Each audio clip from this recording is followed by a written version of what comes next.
Membaca itu jabatan ilmu. Assalamualaikum warahmatullahi wabarakatuh.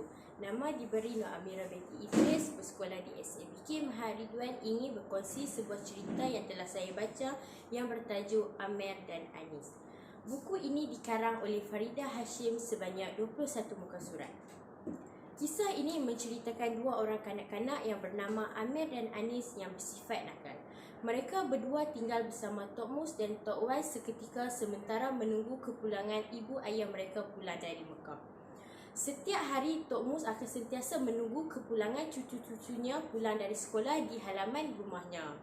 Suatu hari Anis pulang bersendirian. Tok Mus kelihatan agak pelik mengapa Amer tidak pulang bersama Anis. Hatinya tidak tenteram apabila seorang cucunya tidak pulang lagi.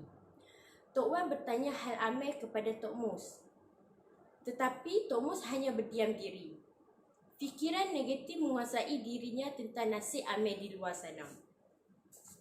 Mereka semakin risau dan ingin cuba menelefon pihak sekolah. Namun apakah daya, mereka tidak mengingat nombor telefon pihak sekolah. Pada lewat petang, Amer pulang bersama rakannya, Ahsun. Tok Mus menghembus nafas lega, lalu memesan kepadanya supaya memberitahunya terlebih dahulu, supaya tidak membuat mereka risau. Tok Wan teringat akan cucunya seorang lagi, iaitu Anis. Dia menghayal langkahnya menuju ke dapur. Tok Wan terkejut setelah melihat Anis memegang cerek yang berisi air panas. Anis mahu membancuh air susu, tetapi Tok Wan melarangnya. Lalu Tok Wan membancuh sendiri air susu tersebut kepada Anis. Tok Wan melarangnya kerana perkara tersebut sangat berbahaya kepada Anis, walaupun bagi Anis ia tidak berbahaya.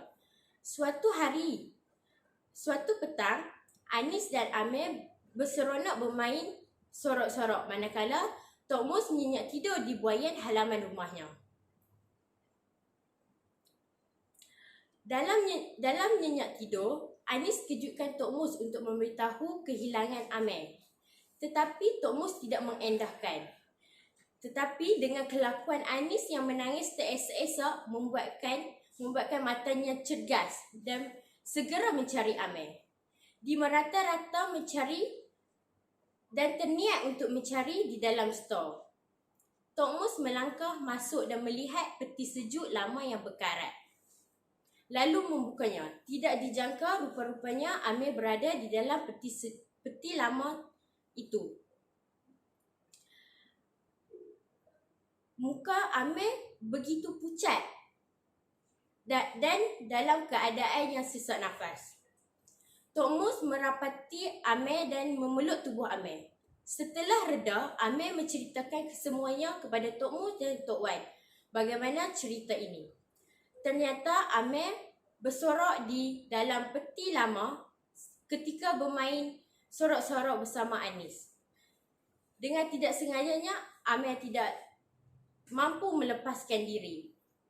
Pengajaran dalam cerita ini, kita mestilah memberitahu dan meminta izin kepada ibu bapa sebelum keluar supaya tidak berlaku kemalangan yang tak diingini.